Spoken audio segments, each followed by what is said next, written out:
누가복음 2장 40절에서 52절까지 말씀 제가 봉독해 드리겠습니다. 아기가 자라며 강하여지고 지혜가 충만하며 하나님의 은혜가 그의 위에 있더라. 그의 부모가 해마다 6월절이 되면 예루살렘으로 가더니 예수께서 12살 되었을 때에 그들이 이 절기의 관례를 따라 올라갔다가 그 날들을 마치고 올라갈 때에 아이 예수는 예루살렘에 머무셨더라. 그 부모는 이를 알지 못하고 동행 중에 있는 줄로 생각하고 하룻길을 간 후 친족과 아는 자 중에서 찾되 만나지 못함에 찾으면서 예루살렘에 돌아갔더니 사흘 후에 성전에서 만난즉 그가 선생들 중에 앉으사 그들에게 듣기도 하시며 묻기도 하시니 듣는 자가 다 지혜와 대답을 놀랍게 여기더라. 그의 부모가 보고 놀라며 그의 어머니는 이르되 아이야 어찌하여 우리에게 이렇게 하였느냐. 보라 내 아버지와 내가 근심하여 너를 찾았노라. 예수께서 이르시되 어찌하여 나를 찾으셨나이까. 내가 내 아버지 집에 있어야 될 줄을 알지 못하셨나이까 하시니 그 부모가 그가 하신 말씀을 깨닫지 못하더라. 예수께서 함께 내려가사 나사렛에 이르러 순종하여 받드시더라. 그 어머니는 이 모든 말을 마음에 두니라.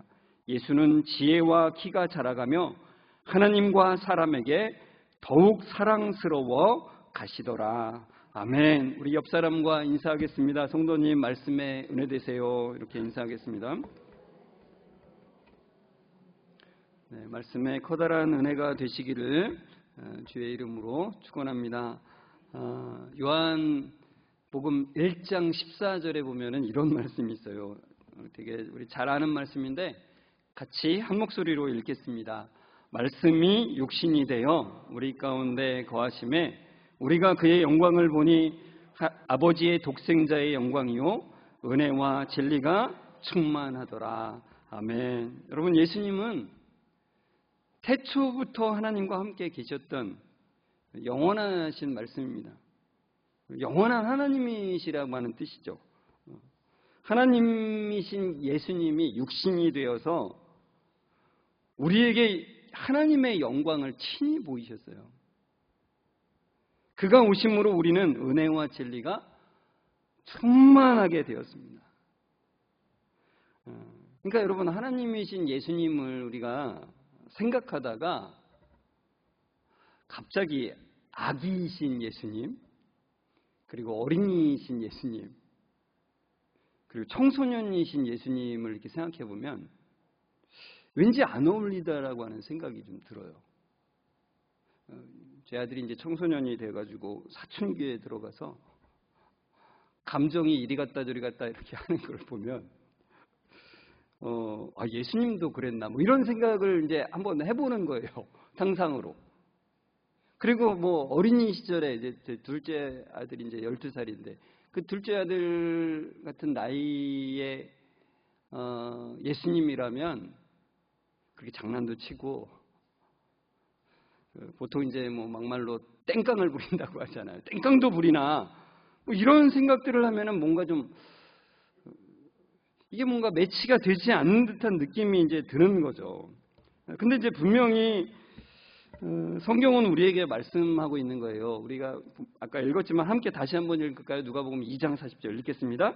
아기가 자라며 강하여지고 지혜가 충만하며 하나님의 은혜가 그의 위에 있더라 그래요. 그러니까 여러분, 오늘 본문은 성경에 예수님의 어린 시절에 대한 이야기가 유일하게 나온 본문이에요.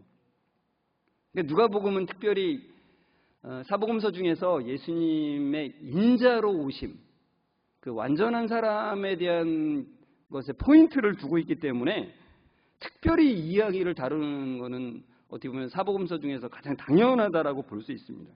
그러니까 예수님은 완전한 사람으로 오셨기 때문에 이 사람의 성장하는 과정, 그러니까 우리가 보통 말하는 뭐 영아기, 또 유아기, 유년기, 청소년기를 다 거쳤다는 것을 이 본문 하나로 완전하게 보여주고 있는 거예요. 초대교회 당시에는 이런 주장이 있었어요. 예수님은 육체는 없는데 그냥 보이기만 한다는 거예요. 그런 주장을 하는 사람들이 꽤 많이 있었습니다. 한 분파를 일으키기도 했어요. 그게 그 가설을 주장을 뭐라 그러냐면 가연설이라 그래요. 가연설. 근데 이에 대해서 성경은 분명하게 말씀을 하잖아요. 아기로 태어나신 예수님은 뭐라고 말씀하세요? 자라고, 그리고 강하여지고, 그러니까 힘이 계속 더 세지는 거죠. 그리고 지혜가 충만하여 가고 있었다는 것을 분명하게 말씀해주고 있다는 거예요. 그러니까 뭐 요즘에 용어로 말하자면 이제 발달 과정을 분명하게 밟으시면서 자라났다는 것을 말씀해주고 있다는 거죠. 근데 거기에 더해서 한 가지 더 말씀해주는 게 뭐냐면 하나님의 은혜가 예수님 위에 있었다는 것을 말씀해요. 제가 이제 그 원어를 보여줄 때는 특별한 의미가 있기 때문에 보여드린다 그랬잖아요. 저 은혜라고 하는 단어가 이제 카리스라고 하는 거예요. 보통 여기서 이제 카리스마라는 말이 이제 나오게 되는데 약간 좀 다른 의미로 카리스마가 좀 쓰이고 있죠. 이 카리스라고 하는 말은 기쁨이나 은총, 은혜를 말하는 거예요. 이 카리스가 신약 성경에 약 155회가 쓰였는데 대부분이 죄인에게 베푸시는 하나님의 긍휼을 말하는 거예요. 그러니까 여러분 잘 생각해 보십시오. 예수님은 하나님이신데 죄인에게 주어지는 그 자비와 긍휼이 예수님 위에 있었다. 물론 이제 기쁨으로 해석하면 이제 대략 그렇게 생각할 수 있는데, 근데 신약 성경에서 주로 이것을 이제 이 죄인에게 주어지는 긍휼과 자비로 쓰여졌다면 여기에도 그 의미가 반드시 담겨 있는 거죠. 그러면 여러분 우리는 이것을 보면서 이런 질문을 해야 돼요. 왜 예수님은 은혜가 필요한 분이 아닌데, 우리에게는 은혜가 필요하지만 예수님에게는 은혜가 필요한 것이 아니에요. 그런데 왜 예수님 위에 은혜가 있다라고 표현을 하는 것일까? 오늘 말씀을 통해서 우리가 함께 좀 살펴봤으면 좋겠어요. 여러분 예수님이 이제 탄생하신 곳은 이제 베들레헴이잖아요. 베들레헴으로 이제 그 요셉과 마리아가 가서 낳게 되는데 왜 굳이 베들레헴이에요? 다윗의 동네이기 때문에. 이제 그리고 태어나신 다음에 이제 그 요셉과 마리아의 품에 안겨서 예루살렘 성전을 방문하게 되죠. 그리고 헤롯 왕이 예수님을 죽인다는 것을 그 소식을 듣고 이집트로 이제 피하게 됩니다. 피신을 하게 되죠. 그리고 다시 이제 그 위험이 사라진 다음에 나사렛으로 가게 되고 이제 공생애를 시작하기 전까지 나사렛에서 부모님과 함께 이제 형제들과 함께 살게 되는 겁니다. 근데 그러는 중에 12살 때를 이 성경이 살짝 공개를 하는 거예요. 누가복음 2장 41절 42절을 우리 같이 한번 읽어볼까요? 시작. 그의 부모가 해마다 6월절이 되면 예루살렘으로 가더니 예수께서 12살 되었을 때에 그들이 이 절기의 관례를 따라 올라갔다가, 그렇게 나옵니다.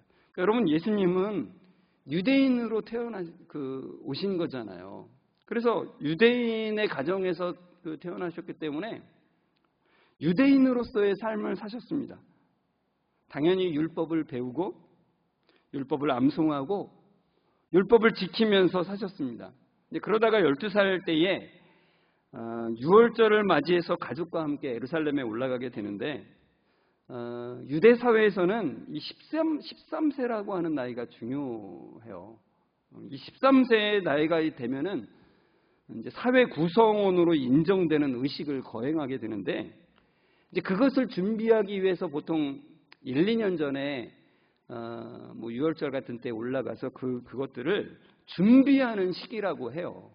그런데 성경은 분명히 이제 뭐 그런 이유도 있겠지만 성경은 우리에게 말씀하잖아요. 예수님의 가족이, 그의 부모가 해마다 6월절에 올라갔기 때문에 이때 12살 되던 해도 동일하게 예수님도 같이 따라서 올라갔다는 거죠. 그래서 이제 예루살렘에 올라갔는데 6월절에 올라갔는데 이때 사건이 터졌다는 거예요. 어떤 사건이요? 어린이 실종 사건. 12살 어린이가 실종되는 사건이 벌어지게 되는 거죠. 누가복음 2장 43절부터 45절까지 같이 읽겠습니다. 그 날들을 마치고 올라갈 때에 아이 예수는 예루살렘에 머무셨더라. 그 부모는 이를 알지 못하고 동행 중에 있는 줄로 생각하고 하룻길을 간 후 친족과 아는 자 중에서 찾되 만나지 못함에 찾으면서 예루살렘에 돌아갔더니 그래요. 여러분 6월절을 지내고서 이제 나사렛으로 돌아가는데 이제 마리아와 요셉은 각각 다른 무리에 있었던 거예요. 그러니까 보통은 그 당시에 이제 이동을 이렇게 절기 때문에 올라가고 내려갈 때 남자는 보통 남자대로 그리고 여자는 여자대로 무리를 지어서 이제 이동을 했었다고 그래요. 그러니까 엄마 아빠가 따로 다른 무리에 같이 이렇게 있다 보니까 어머니는 우리 아이가 저쪽 아버지 쪽에 있나 보다. 또 아버지는 우리 아들이 저쪽 어머니 쪽에 같이 있나 보다. 이렇게 서로 생각하고서 내려가고 있었다는 거죠. 근데 하루길 가서 같이 만나서 확인을 해보니까 없는 거예요. 그래서 친척이나 아는 사람들에게도 다 막 물어보고, 여러분 아이를 잃어버리신 적이 있습니까? 앞이 안 보이잖아요. 어떻게 해야 될 줄을 모르는 거죠, 이 사태를. 그러니까 막 눈앞이 깜깜했겠죠. 막 이 사람 저 사람한테 막 물어보면서 도저히 할 수 없어서 이제 그 아이를 찾으면서 다시 예루살렘으로 올라간 거예요. 그러니까 하룻길 내려왔는데 또 하룻길 찾으면서 올라가고 뭐 그것도 그 다음날 또 만나고 그러니까 3일이나 걸린 건데, 아무튼 다 가족이 나사렛으로 가기 위해서 내려왔는데 아이 예수만 예루살렘에 머무셨더라 이렇게 표현을 하죠. 여기 머무셨더라고 하는 말은 또 제가 헬라어를 썼는데요. 히페메니 메이넨이라고 하는 말인데 이게 능동태예요. 이 능동태가 우리에게 말해주는 건 뭐냐면은 예수님이 길을 잃어버려서 예루살렘에 어쩔 수 없게 남게 되었다는 것도 아니고, 그리고 뭐 자기 자신이 뭐 내가 이제 혼자 살 수 있게 되는 거를 뭐 증명하고 싶어서 뭐 그렇게 뭐 남았다 그런 것도 아니고, 어쩔 수 없이 남았다는 그런 게 아니라 자발적인 의지로 예루살렘에 남으셨다라는 것을 분명하게 이 단어가 밝히고 있어요. 여러분 왜 남으신 걸까요? 뭐 부모님 놀래키려고? 가끔 그럴 수도 있겠죠. 또는 혼자서도 자기가 잘 할 수 있는 걸 증명하려고 그럴 수도 있었겠지만, 성경은 우리에게 그것이 아니라고 이제 분명히 말씀을 하죠. 그런데 우리가 이제 보통 12살짜리를 생각하면서 이 이야기를 생각해 보면은 분명히 예수님은 보통의 12살짜리와는 달랐다는 것은 확실하게 알 수 있다는 거예요. 여러분 보통 12살짜리가 그러니까 지금으로 말하면 보통 초등학교 우리로 말하면 5학년이잖아요. 그 초등학교 5학년 아이가 부모님과 약속도 없이 뭐 전화가 되는 것도 아니고 뭐 다른 연락이 되는 것도 아닌데 부모님과 떨어져서 2박 3일 동안을 있었다고 생각해 보면 어떨까요?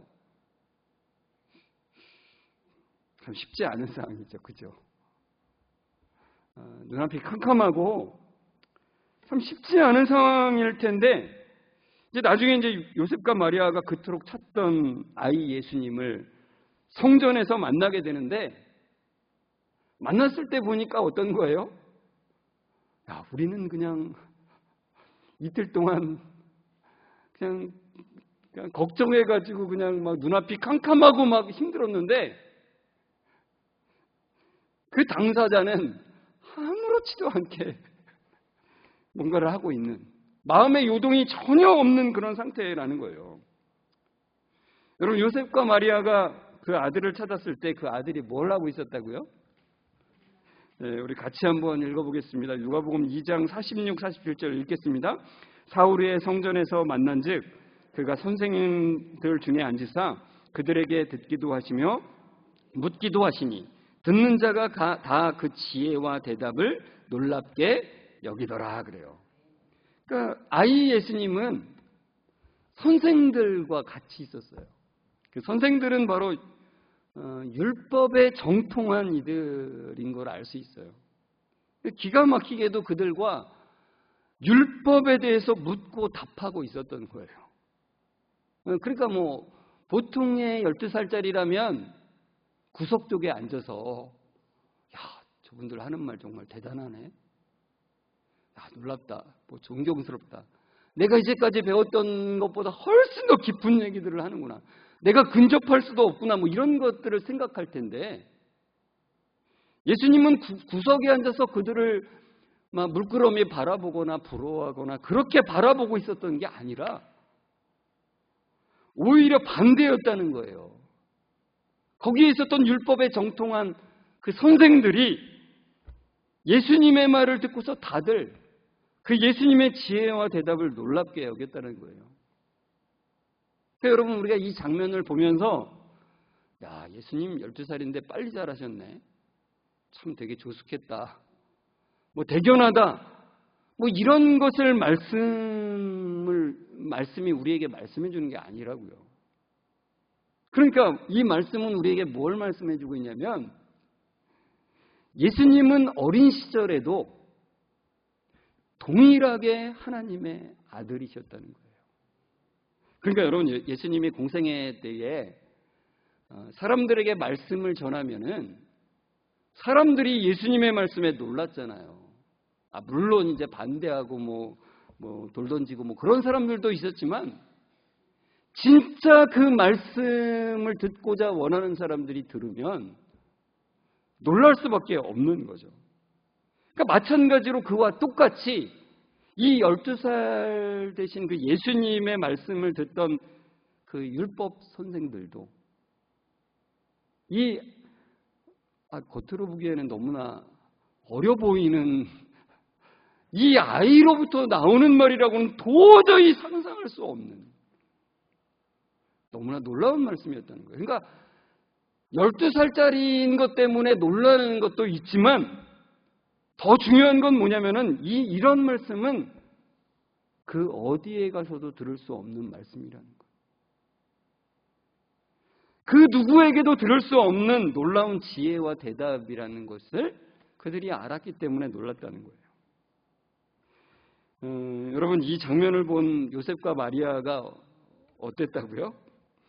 요셉과 마리아는 이 장면을 보고 매우 놀랐다라고 성경은 표현합니다. 그러면서도 자신들이 그 잃어버린 아이를 찾으면서 애가 탄 것 때문에 꾸짖게 되는데 이렇게 말하잖아요. 아들아 왜 이렇게 했냐. 뭐 쉽게 말하지만 모르겠어요. 율법 선생들이 옆에 있어서 좀 체면 있게 말했겠지만 보통 여러분 저도 이제 아이를 잃어버렸다가 찾은 경험이 있어서 그러면은 괜히 막 화가 나잖아요. 막 그럴 때 너 도대체 왜 이런 거야? 막 말을 하고 갔어야지. 뭐 이런 거잖아요. 그러니까 내 아버지와 내가 걱정하면서 너를 찾아다녔단 말이야. 왜 말도 없이 이런 거니? 이렇게 이제 부모가 얘기를 하는데 참 예수님의 대답이 참 의아해요. 그 부모의 입장에서는 참 놀랍죠. 왜 찾았냐고 반문을 하는 거예요. 왜 저를 찾으셨습니까? 내가 아버지 집에 있어야 할 거를 모르셨습니까? 이렇게 반문을 하는 거죠. 이 헬라어 원문으로 보면은 이 구절이 어떻게도 해석이 되냐면은 내가 내 아버지의 일들을 할 줄을 모르셨습니까? 그거예요. 그러니까 집이라고도 번역되고 이게 번역될 수 있는데 일이라고도 뭐뭐 하는 것이라고도 번역할 수가 있어요. 그러니까 우리는 이 말씀을 이렇게 볼 수 있어요. 예수님은 하늘 아버지의 집에서 하늘 아버지의 일을 하고 계셨다는 거죠. 그러니까 예수님이 지금 하시고 선생들과 그 율법 선생들과 얘기하고 있었던 건 뭐냐면 하나님 나라에 대해서 얘기하고 있었고 하나님의 구원을 가르치는 일을 하고 계셨다는 거예요. 이것을 당연히 요셉과 마리아 부모님들도 아셔야 된다는 거죠. 근데 요셉과 마리아는 예수님과 이제까지 12년을 살았음에도 불구하고 다 알 길은 없다는 거죠. 여러분, 예수님은 분명히 사람의 몸을 입고 오셨기 때문에 이 사람의 발달 과정을 다 밟으셨어요. 그러나 사람과 똑같지 않으신 면이 있다는 겁니다. 그는 여전히 아기 때에도 유아기 때에도 또 유소년기에도 청소년기에도 여전히 하나님의 아들이셨다는 것을 우리에게 보여주고 계신 거예요. 그런데 그 하나님의 아들이심에도 불구하고 30세까지는 이 가정의 테두리 안에서 그의 육신의 부모님께도 순종하며 받으셨다는 거예요. 누가복음 2장 51절 말씀 같이 읽을까요? 예수께서 함께 내려가사 나사렛에 이르러 순종하여 받드시더라. 그 어머니는 이 모든 말을 마음에 두니라 그래요. 여러분, 우리가 이 시점에서 한번 생각을 해봤으면 좋겠어요. 왜 예수님은 30세까지는 그렇게 하셨을까? 가정의 테두리 안에서 그렇게 하셨을까? 부모님을 존경하는 마음으로 그렇게 하셨을까? 물론 그런 것도 있죠. 예수님이 어떻게 보면 더 빨리 공생애를 시작하고 20세 때 시작할 수도 있고, 사실 12살 때라고 해서 부족함이 있는 건 전혀 아닌 거죠. 우리가 지금 12살 때를 봤는데 좀 더 빨리 십자가의 구원을 이루셔도 돼요. 그런데 왜 30세까지 이 과정들을 밟고 계셨던 것일까? 이걸 좀 생각해 봤으면 좋겠어요. 예전에 어떤 분이 이런 말씀을 하는 걸 들었어요. 이 노벨상 중에서 30세 이전에 받기 어려운 상이 있대요. 그게 뭘까요? 노벨 물리학상이나 의학상 같은 것들은 굉장히 뛰어난 천재들이 나와서 20대에 받는 일들이 있죠. 그런데 다른 상들은 다 가능해도 불가능한 게 하나 있어요. 그게 뭐냐면은 노벨 문학상이라는 거예요. 이 노벨 문학상만큼은 30세 이전에 받은 경우가 한 번도 없다고 그래요. 그러니까 최소한 30년 이상을 살아봐야 이 인간이 경험할 수 있는 것들이 거기에 묻어나와서 그 인간의 마음, 인간의 삶이 그 문학작품에 다 녹아들 수밖에 없다는 거죠. 그러니까 그 30년간의 그 삶의 경험은 그 인간의 기본 경험을 하는 어떤 기준선이 된다라고 그분이 말씀하시더라고요. 그러니까 여러분, 예수님은 더 빨리 공적 사역을 시작하실 수 있음에도 불구하고 또 십자가 구원을 더 빨리 이루셔도 됨에도 불구하고 인간의 기본 경험을 다 하셨다는 거예요. 왜요? 히브리서 4장 15절에 그 말씀이 나오는데 같이 읽을까요? 우리에게 있는 대제사장은 우리의 연약함을 동정하지 못하실 이가 아니요 모든 일에 우리와 똑같이 시험을 받으시니로되 죄는 없으시니라. 이렇게 돼요. 예수님은 우리와 똑같은 모든 일을 경험하셨다는 거예요. 그러니까 우리의 연약함을 경험적으로 아신다는 거예요. 우리와 똑같은 삶을 경험하셨기 때문에 내가 너의 삶을 안단다. 너의 연약함을 안단다라고 우리에게 더 친근하게 말씀하신다는 거예요. 여러분, 그래서 예수님 위에 있었던 그 하나님의 은혜는 단순히 예수님을 향한 은혜만이 아닌 거예요.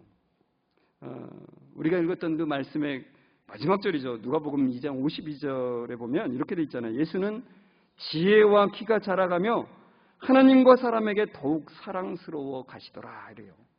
근데 이 말씀은 우리가 읽은 오늘 본문의 첫 번째 절을 사실은 반복하는 거예요. 그러니까 아이가 자라며 강하여지고 지혜가 충만하여 하나님의 은혜가 그의 위에 있다라고 하신 그 말씀 40절이잖아요. 근데 예수님은 지혜와 키가 자라갔습니다.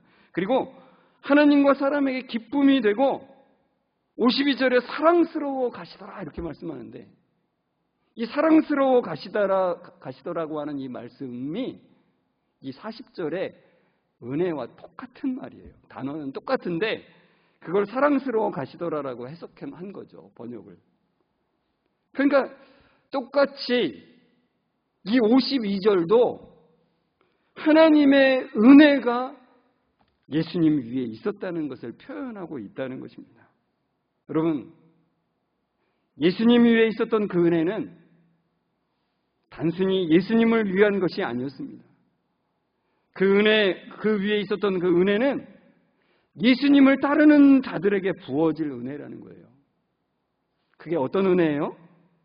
지난주에 제가 말씀드렸죠. 율법이 육신으로 말미암아 연약하여 할 수 없는 그것을 하나님은 하시나니. 그게 무슨 말씀이라고 했어요? 우리의 본성으로는 율법의 요구를 이룰 수 없는 것을 하나님께서 예수 그리스도를 통해서 이루게 하셨다는 거죠. 예수 그리스도를 통해서 이루신 그 의가 그를 따르는 자들, 그를 주님으로 영접한 자들에게 부어지는 것입니다. 그러니까 예수님 위에 있었던 그 은혜가 바로 예수님을 영접한 자들에게 부어진다는 것이죠. 그 말씀이 로마서 5장 2절에도 있는데 같이 읽을까요? 또한 그로 말미암아 우리가 믿음으로 서 있는 이 은혜에 들어감을 얻었으며 하나님의 영광을 바라고 즐거워하느니라 그래요. 여러분, 우리는 예수님으로 말미암아서 하나님의 은혜에 들어가게 되는 거예요. 예수님 때문에. 예수님이 아니면은 우리가 이런 은혜를 절대로 누릴 수가 없다는 거예요. 그러니까 하나님이신 예수님이 사람의 몸을 입고 오셔서 똑같은 시험을 받으셨으나 죄를 짓지 않으시고 온전한 순종을 이루셨기 때문에 우리가 이 은혜에 들어가게 되었다는 것입니다. 여러분, 하나님이신 예수님이 사람의 몸을 입고 온전히 사람으로서 그 모든 것을 경험하심을 통해 우리에게 하늘의 은혜가 부어짐을 생각하면서 여러분, 한 주간 동안 이 은혜를 좀 생각하셨으면 좋겠어요. 깊이 있게. 그래서 그 은혜가 또한 얼마나 커다란지를 생각하고 하나님의 은혜에 감사와 찬양으로 반응하시는 여러분들 되시길 주의 이름으로 축원합니다. 우리 함께 이 말씀을 생각하면서 찬송가 86장 1절을 찬송하시는데요. 가사가 이렇게 돼 있어요. 내가 늘 의지하는 예수, 나의 상처 입은 심령을 불쌍하게 여기사 위로하여 주시니. 그러니까 여러분, 우리가 경험하는 모든 것을 예수님이 경험하셨어요. 연약함을. 그래서 우리의 상처들을 아시고 우리의 심령을 불쌍하게 여기시는 예수님이신 거예요. 우리의 연약함을 아시는 주님, 제가 의지할 분은 예수님밖에 없습니다라고 하는 고백으로 같이 함께 찬송했으면 좋겠습니다.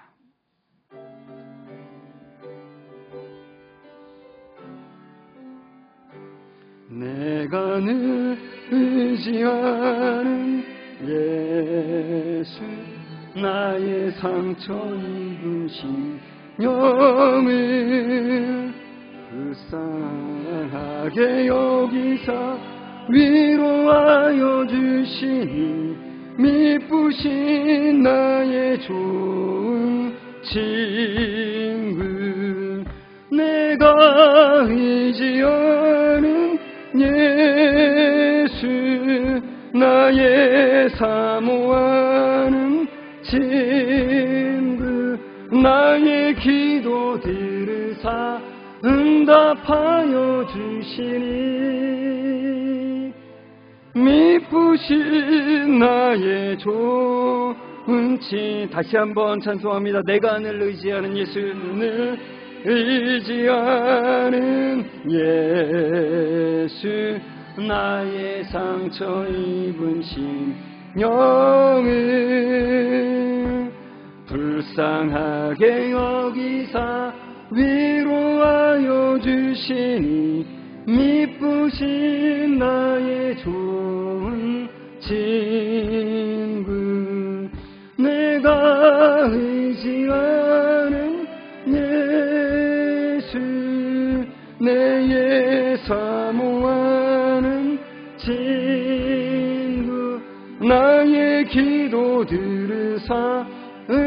응답하여 주시니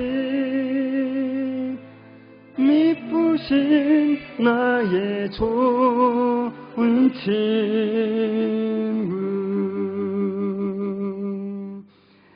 은혜의 하나님, 오늘도 함께 하시고 은혜를 주시니 감사 찬양을 올려드립니다.